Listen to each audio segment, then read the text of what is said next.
Totoo ba na Pinoy ang founder ng Los Angeles? Teka lang, ibig sabihin ba nito ay magkamag-anak si Antonio Miranda Rodriguez kay Don Angel Pantaleon de Miranda na siya namang founder ng Angeles City noong 1796? Kasi pareho silang Miranda at pareho silang gayo ng Pampanga at pareho din silang founders ng mga syudad na pinangalang Angeles. Ang sagot sa tanong na yan ay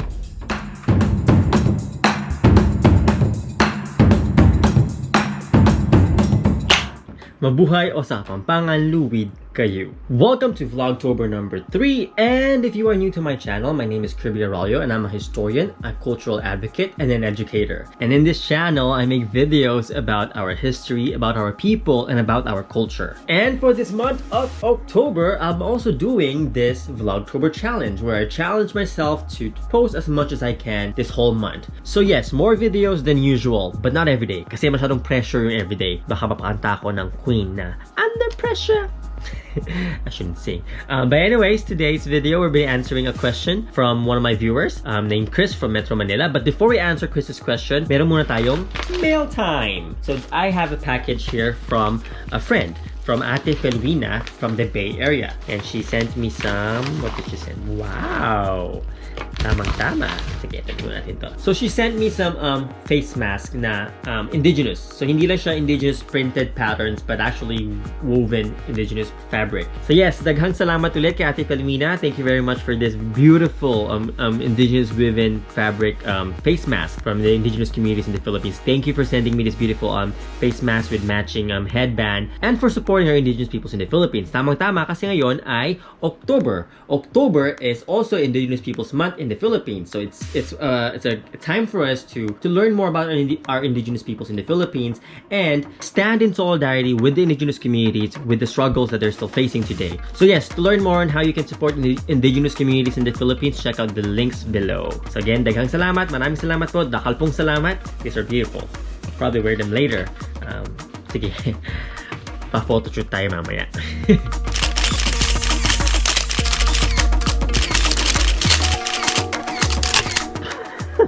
So now, let's answer Chris's question. Chris from Metro Manila asks, Kuya Kirby, teka, basahin ko masyado malayo. Kuya Kirby, may kinalaman po ba ang LA o Los Angeles sa California sa Angeles City, Pampanga? Bakit po ba sila magkapangalan? At totoo po ba ang nabasa ko sa Facebook o sa FB na Pinoy daw ang founder ng LA? Una sa lahat, maraming salamat Chris for your very beautiful question. I think it's a magandang tanong na nangangailangan ng kasagutan. So bago natin sagutin yan, if you haven't seen it yet, I actually made an English version or an English video answering this specific question, I think last year or 2 years ago, about the forgotten Filipino founder of LA. So if you haven't seen that yet, make sure to watch it up here, the links up here or down below to see the video that I made back then.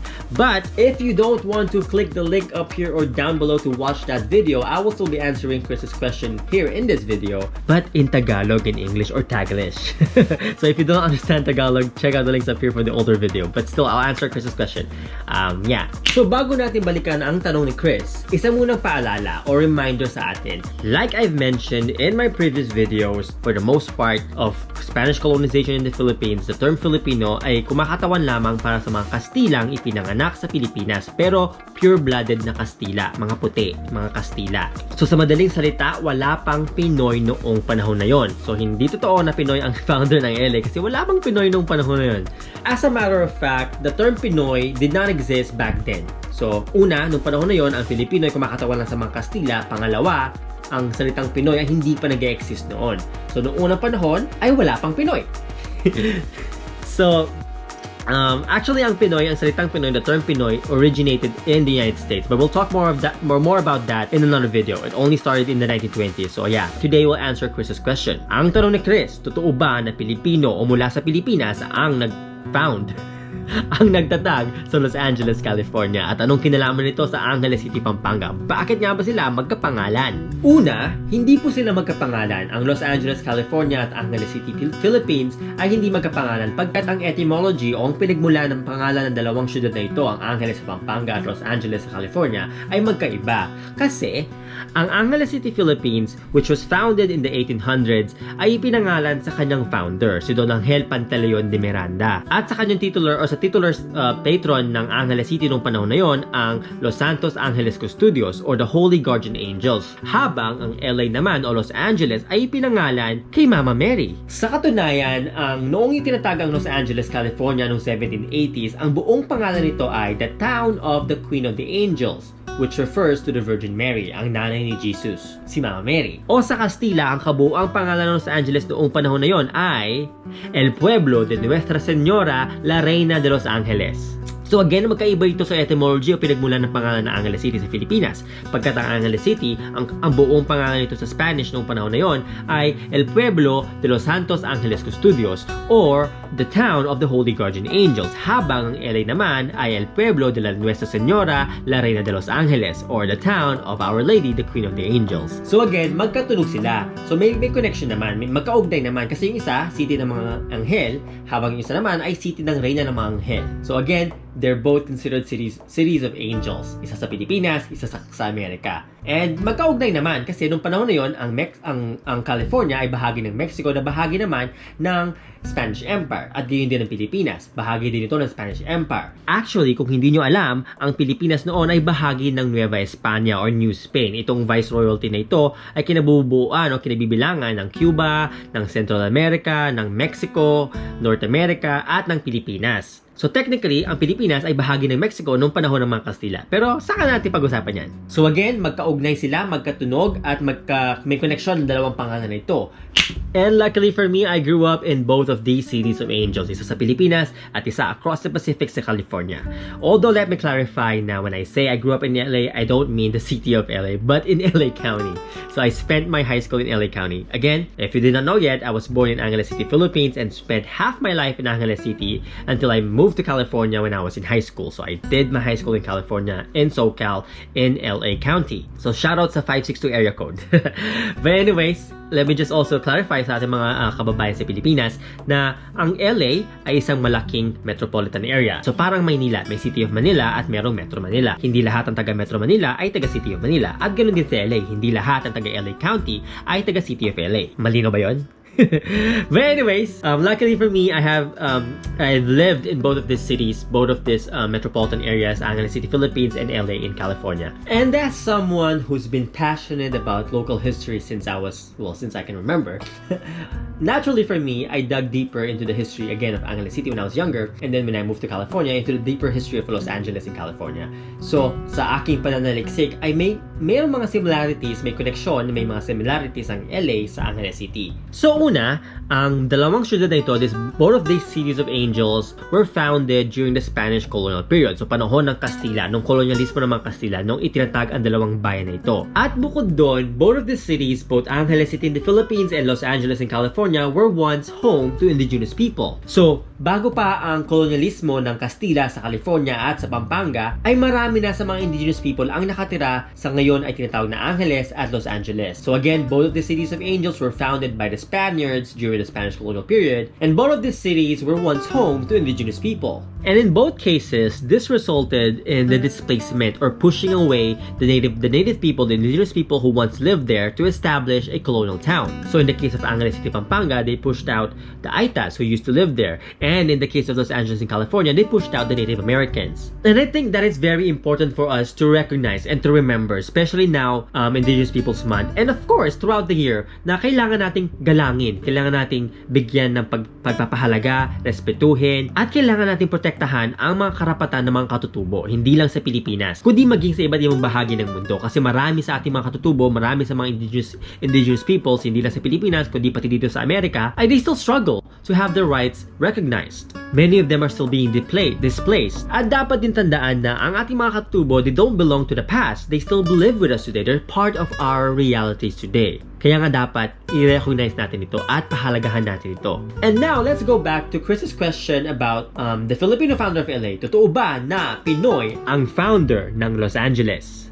Pero bago ko sagutin ang tanong na yan, this topic will actually be part of my lecture series, this Filipino-American History Month. So I'll be doing a series of lectures about the rich, the colorful, and the deeper histories of Filipinos in America. Kasi nga, Filipino-American History Month. So make sure to follow me on my social media pages for further announcements, for more virtual virtual. Bubulol ako.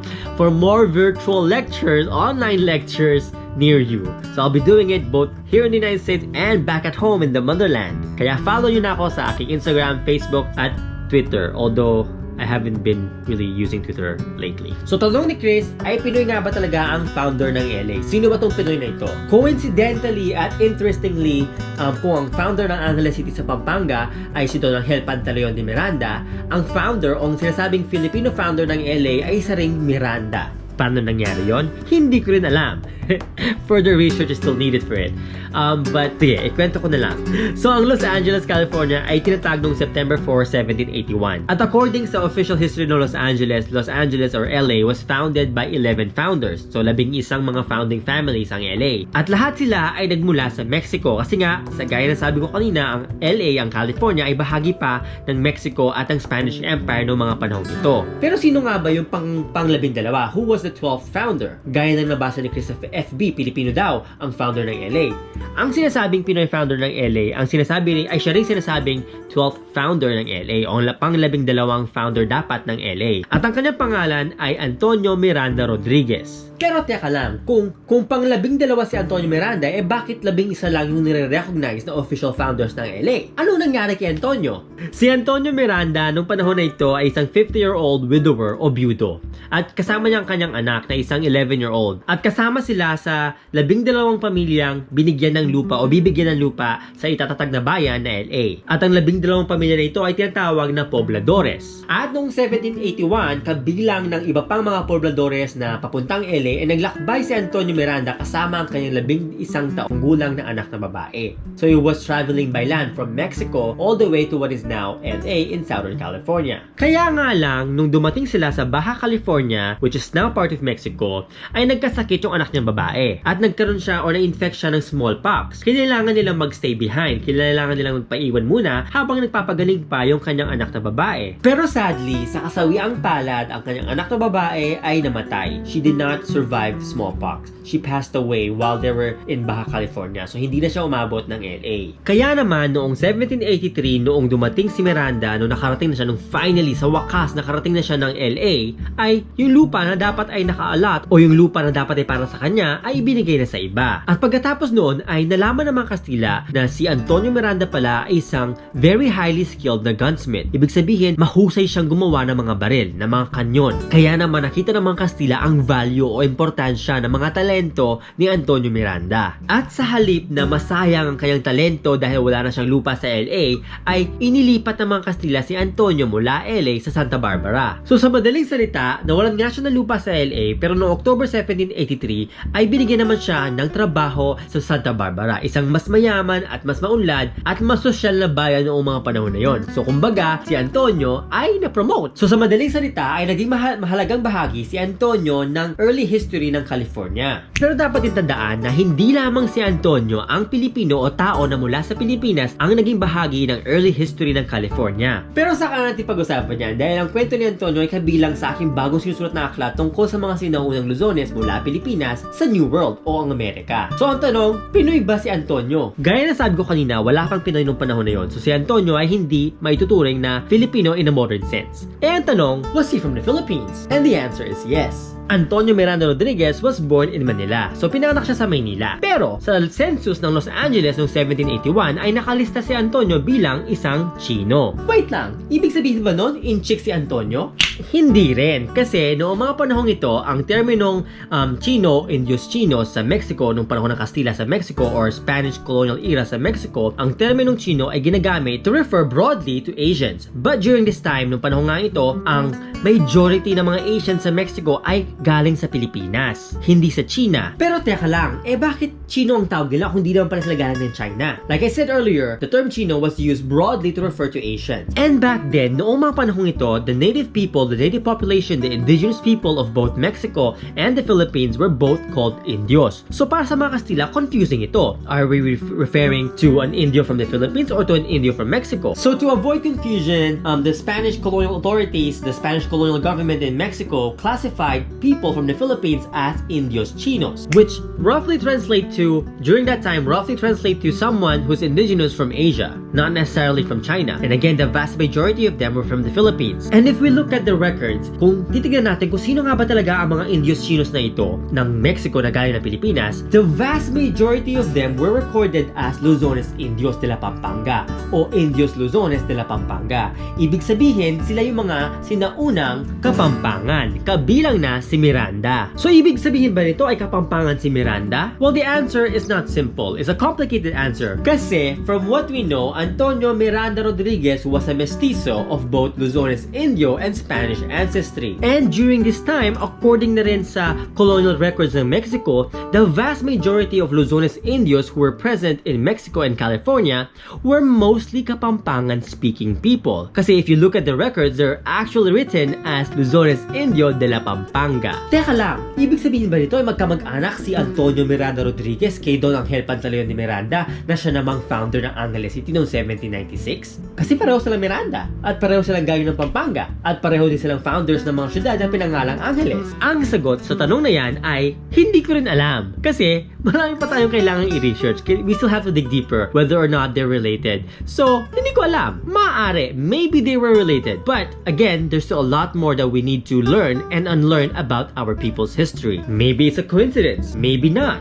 Kasi nga, the Filipinos or our people have a long and rich and colorful history in this continent, in the Americas. So there's really a lot that we still need to uncover. Pero hanggang dito na lamang muna. Kaya laging tandaan, know your roots and no history, no self. At kung meron kayong bagong natutunan o nalaman sa video na ito, huwag kalimutan mag-like, mag-share, mag-comment, at mag-subscribe. At kung gusto nyo akong tulungan gumawa pa na mas maraming video gaya nito, suportahan lamang ang aking Patreon o bumili ng aking libro o alinman sa mga merch na nakalink sa ibaba. Kaya naman shoutout at maraming salamat sa lahat ng aking mga Patreon. Maraming salamat po, dakalupong salamat. At gaya na sabi ko kanina, abangan nyo na rin ang aking mga bagong sinusulat na aklat tungkol sa mga sinaunang Luzones at ang aking mga upcoming activities and lectures throughout the US and the Philippines. So stay tuned and follow me on social media. Dakalpong salamat. O sa Tagalog, maraming salamat po. Hanggang sa muli, see you next time. Or sa Tagalog, kita-kits at sa Kapampangan, Nikitix.